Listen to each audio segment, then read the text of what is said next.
GST appellate tribunal, why news, finance bill. यहाँ पर पढ़ने के लिए जा रहे हैं currently monthly magazine of the वीज आई दैट इज 2023 मार्च मैगजीन। यानी why news GST appellate tribunal पढ़ेंगे। यहाँ बोला why news the finance bill 2023 provided for the establishment of goods and service tax appellate tribunal. मतलब आपका फाइनेंस बिल है 2023, ये इस्टेब्लिश करने का आदेश दिया गया, प्रोवाइड किया है goods and service tax appellate tribunal. तो क्या कह रहा है आगे, कह रहा है मोर इन न्यूज में क्या है, इन 49th जीएसटी काउंसिल मीटिंग का जो 49th मीटिंग हुआ उसमें एक report of the group of minister was accepted which recommended for the establish of the GST appellate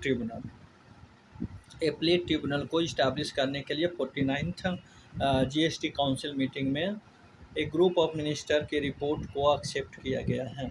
करा finance bill 2023 amended section 109 of the Central Goods and Service Tax Act 2017 in order to facilitate the creation of the GS टाइट एनिस bench. जो finance bill है 2023 में amend किया, section कितना को amend किया, 109 को। और of the central goods and service tax जो इतना हुआ था, जो फैसिलिटेट हुआ था क्रिएशन ऑफ द टाइट्स जीएस टाइट एनिस बेंच। कारा constitution of the GS type has been pending since 2017 से ही ये पेंडिंग में है। आगे क्या कर रहा है, नीड ऑफ द जीएसटी, क्यों मुझे ज़रूरत है, need of the GS type center GST appellate tribunal की मुझे क्यों ज़रूरत है। तो पहला ज़रूरत है क्योंकि बर्डन ऑफ जुडिशरी पे बहुत सारे बर्डन हो रहा है, तो बर्डन को कम करना है। तो यहाँ पर burden of the judiciary, taxpayer are filing writ petition before high court and supreme court in the absence of the appellate tribunal, in the absence of the GSTAT. GSTAT will help streamline pending litigation. और उसके बाद judiciary does not have expert member who can deal with the technical issue of the GST. Judiciary के पास आपके technical member नहीं है जो कि जीएसटी का हैंडल करे और सॉल्व करे प्रॉब्लम बड़ी प्रॉपर वे में।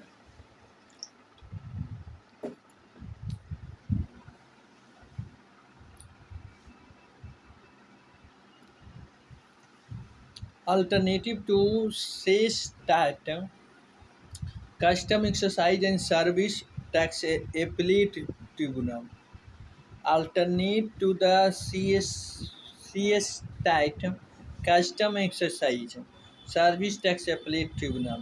It play an important role in dispensing litigation in pre-GST tax regime. ये क्या है, दूसरा बर्डन क्या है भाई, ये करा अल्टरनेटिव टू द सेस्ट। क्यों जरूरी है, सॉरी क्यों जरूरी है नीड ऑफ द सेस्ट, क्योंकि अल्टरनेट होगा आपका custom excise service appellate tribunal.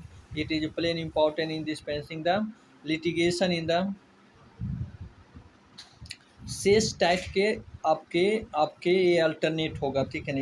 ये दोनों मिल के मान लो कि काम करेगा तो जल्दी इफेक्टिव करेगा, क्योंकि यहाँ कह रहा हम it play an important role in dispensing litigation in the pre GST tax regime. आगे क्या है, validation of the GST provision का अगर वैलिडेशन करना है, वैलिड रखना है, तो भी ये आपका जीएस टाइट की ज़रूरत है, ठीक है ना। Question of transitional provision to the constitutionality of the certain GST provision need to be address, उसकी ज़रूरत है उसको नीड करने का। ब्रिंगिंग इफिशेंसी लाने में भी ये हेल्प करेगा, इसके लिए भी ये जरूरी है। ये appellate authority has rejected the export refund claim and in the absence of the GSTAT in the absence of the GSTAT appellate authority है, उसने क्या किया, रिजेक्ट कर दिया एक्सपर्ट रिफंड प्लान को। Taxpayer have been left remedialess against such adverse order, thereby blocking huge working capital for them। इसलिए ये huge working capital है उसको ये ब्लॉक हो रहा है, ठीक है ना। आगे करा preventing economic loss, delay in the settlement of the cases will eventually expose the taxpayer to heavy interest liability at 80%। करार डिले होता है, ठीक है ना, आपको केस को सेटल करने में, इसलिए टैक्स पेयर को बहुत ज़्यादा इंटरेस्ट पे करना पड़ता है 80%। अगर ये जीएस टाइटर आ जाएगा तो जल्दी आपको डिले नहीं होगा, इसलिए इसका बर्डन है जो है वो कम होगा, ठीक है। एक कोशिश किया है। आगे देखेंगे हम लिमिटेशन ऑफ द, वो अभी हमने देखें ज़रूरत क्यों ज़रूरत है जीएस टाइट का। अब देखेंगे इसके पास क्या इश्यू है।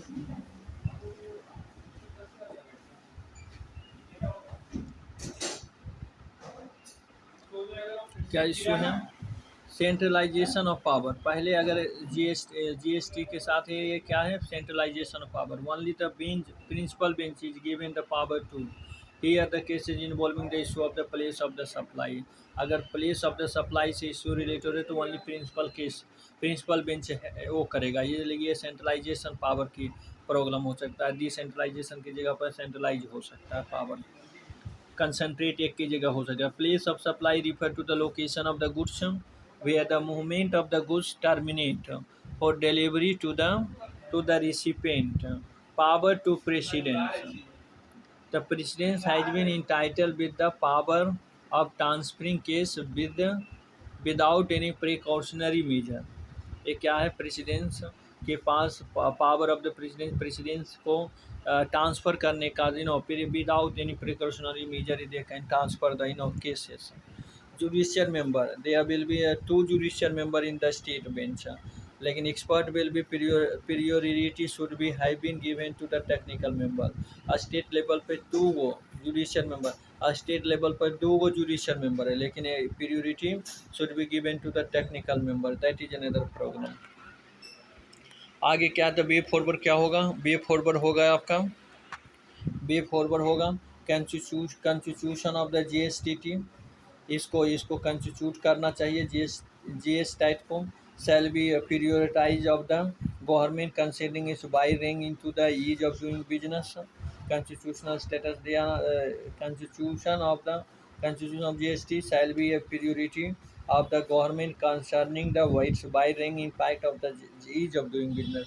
मतलब ईज ऑफ डूइंग बिजनेस के इम्पैक्ट पे डिसीजन लेना चाहिए और कंस्टिट्यूट करना चाहिए जीएसटी को। एम्पावरिंग स्टेट गवर्नमेंट को भी पार्टिसिपेट और डिसीजन मेकिंग में इसको एम्पावर करना देकर। There shall be delegate power to constitute state bench so that their dependence on the union will be reduce. Union पे जो डिपेंडेंट है वो रिड्यूस होते हैं। Empowering the state government, enhancing efficiency of the first appellate authority, this will reduce the burden of the on the GST item. मतलब efficiency appellate first appellate authority है उस पर आप में उसमें इफेक्टिव एंड इफिशेंसी लाना है ताकि ये बर्डन है जो जीएसटी एक्ट पे वो कम हो जाए। आगे बहुत सारे पॉइंट दे रखा है ब्लॉक में, इसको हम एक एक करके पढ़ेंगे, ठीक है ना, देखेंगे क्या है क्या नहीं है।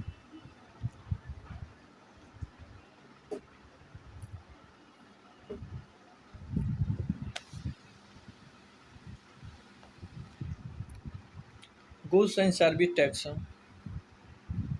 GST is a indirect tax which has subsumed many indirect tax in India such as excise duty, VAT, service tax.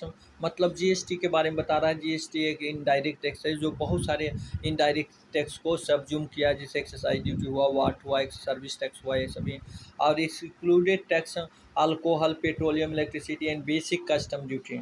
और ये जो है ये बहुत सारे इनडायरेक्ट टैक्स को नहीं सबज्यूम किया, जैसे अल्कोहल का हो गया, पेट्रोलियम का हो गया, इलेक्ट्रिसिटी का हो गया, बेसिक कस्टम ड्यूटी का हो गया। ये सभी तो क्वेश्चन इस तरह से यूपीएससी आस्क किया, ये any exam, not only UPSC, any exam can ask ये दिस एक्सेप्शनल एक्सक्लूजन पोर्शन, ठीक है, कि कौन पे जीएसटी नहीं लगता है, जैसे अल्कोहल हो गया, पेट्रोलियम हो गया, इलेक्ट्रिसिटी हो गया, बेसिक कस्टम, इस तरह से क्वेश्चन पूछता है। आगे it was implemented in the year 2070 through the 100 constitutional amendment act 2060। इस 2060 में 100 कॉन्स्टिट्यूशनल अमेंडमेंट एक्ट के थ्रू इंट्रोड्यूस हुआ है और इसको इम्प्लीमेंट किया 2017 में। आगे कह रहा है moreover it is a comprehensive multi-stage and destination based tax that is levy on every value addition। ये क्या है? comprehensive है, multi stage destination based tax है जो कि एवरी वैल्यू एडिशन पे इसको लिव ही किया जाता है। It has brought infirmity in the tax jurisdiction in India, one country one tax system. इसको एनदर नाम से भी जाना जाता है, one country one tax system, क्योंकि ये इन्फॉर्मिटी इन टैक्स जुरिडिक्शन में लाता है। आगे करा goods and service tax council, ये क्या है भाई? इसका सेक्रेटेरियल है कहाँ पर? दिल्ली में है। जेनेसिस कैसे हुआ है? It is establish as per the article 279 that is constituted inserted in the amendment 101st constitutional amendment के थ्रू ये आर्टिकल 279 को इंसर्ट किया गया। इसके थ्रू ये आपका ये goods and service tax council को ये इस्टेब्लिश किया गया। About it is a joint forum, ये ज्वाइंट फोरम है सेंट्रल एंड स्टेट, जो कि फैसिलिटेट करता है इम्प्लीमेंटेशन ऑफ द जीएसटी को। फंक्शन क्या है भाई? Function it make the recommendation to the union and state on important issue related to the GST like the goods and service tax that may be subject or exempted from the GST or model of the GST law and in principle that govern the place of supply and threshold limited। मतलब function क्या है? Recommend करता है union और state government को important issue related to the GST से जो भी मुद्दा है उसको रिलेटेड, जैसे गुड्स एंड सर्विस दैट में भी subject to the exemption from the GST, जो एग्जेम्पशन होना चाहिए जिस पे जीएसटी टैक्स नहीं लगना चाहिए। Model of the GST law का क्या होना चाहिए, क्या प्रिंसिपल होना चाहिए, और क्या सप्लाई इशू होना चाहिए, कैसे supply place of supply govern होना चाहिए, या क्या थ्रेशोल्ड लिमिट है, ये सभी को ये फंक्शन इसका है।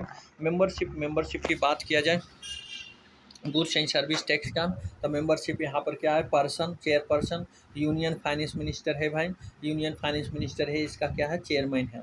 ये याद रखना है क्योंकि यहाँ पर चेयरमैन में भी आपको कंफ्यूज कर सकता है प्राइम मिनिस्टर को देखें। ओके, तो यहाँ पर क्या करता है मेंबर में कौन कौन आ जाएगा? Union minister of state in charge of the revenue of finance and minister of charge of the finance of the taxation और any other minister nominated by the each state of the government. Appellate mechanism में क्या है भाई?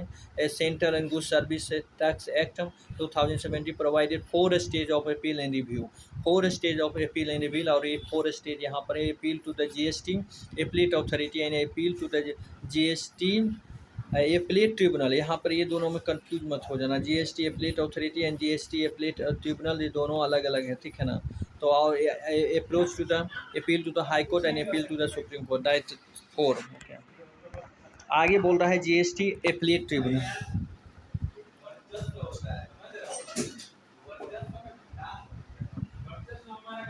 GST appellate tribunal क्या है भाई?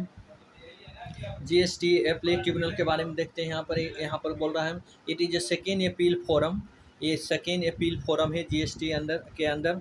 It will hear against it will appeal against the order pass by the appellate authority और the revisional authority. It is the duty of the GST appellate authority tribunal to ensure uniformity in the redress of the dispute arising from under the GST। Bench क्या है भाई? Bench principal bench है और state bench है। इसमें क्या कर रहा है? प्रिंसिपल बेंच में क्या क्या रहेगा? ये shall consist of president a vice a judicial member, a technical member and a technical member from center, a technical member from state. It will be located in the new Delhi में location रहेगा। Only principal bench shall be hear the cases involving in the issue of the supply of the place of the supply। और state bench में क्या क्या? it consists of the 2 judicial member, 1 technical member from the center and 1 technical member from the state, and these are established on the request of the state and the recommendation of the GST council। ये establish होगा recommendation of the state GST council and state के request से। आगे क्या कर रहा है भाई? आगे है यहाँ पर दिया हुआ जुरिडिक्शन के बारे में क्या कर रहा है? जुरिडिक्शन ऑफ द जज और member and both principal bench and state bench. कर रहा सिंगल बेंच, यहाँ पर सिंगल बेंच है। क्या है? Demand in appeal order up to the 50 lakh और related to the tax ITC fine fee और penalty only and does not involve question of the law. और यहाँ पर क्या है? 1 judicial and 1 technical member demand in the appeal order except 20 lakh related to the tax and ITC and fine fee or penalty etc. Involve question of law cases involve issue of place of the supply only of the principal bench. Difference of opinion between अगर होगा दोनों में तो क्या होगा भाई, state bench पे अगर डिफरेंस ऑफ ओपिनियन हो रहा है तो क्या होगा, president shall be refer to the case an other member of the same state bench. अगर सेम ही स्टेट में अगर दूसरा मेंबर है, ठीक है ना, उस पे उसके पास भेजेगा, और अगर वो that is not present then they can send another member of the state, another member of the another state bench, other state bench के मेंबर के पास भेजेगा। और अगर प्रिंसिपल बेंच में अगर डिस्प्यूट और डिफरेंस ऑफ ओपिनियन हुआ जजों में तो क्या होगा, president shall be refer to the case to another member of the principal bench, दूसरा प्रिंसिपल बेंच के मेंबर के पास भेजेगा। और if that such member is not present then to the member of any state bench, कोई member of state bench के पास भेजेगा। और क्या है भाई, और दिया है यहाँ पर क्वालिफिकेशन ऑफ द मेंबर का क्वालिफिकेशन क्या है, प्रेसिडेंस, ए जज ऑफ ए सुप्रीम कोर्ट और a chief justice of a high court होना चाहिए। ए प्रेसिडेंस में जुडिशियल मेंबर में कौन है, जज ऑफ ए हाई कोर्ट। और for a combined period of 10 year has been a district जज और a additional district technical member में has been a member of Indian revenue custom और इनडायरेक्ट टैक्स सर्विस और ग्रुप ए और of the all the Indian service with the 3-year experience in the law administration has completed 25 year in service। और technical member in state में has been in office of the state government और in office of all Indian service. क्या कर रहा है, और आगे और ज़्यादा डिटेल में पढ़ना है तो आपको ये सभी वो करना है, उसके बाद एक ख़त्म हो जाता है, रहने दो अभी इसको खत्म।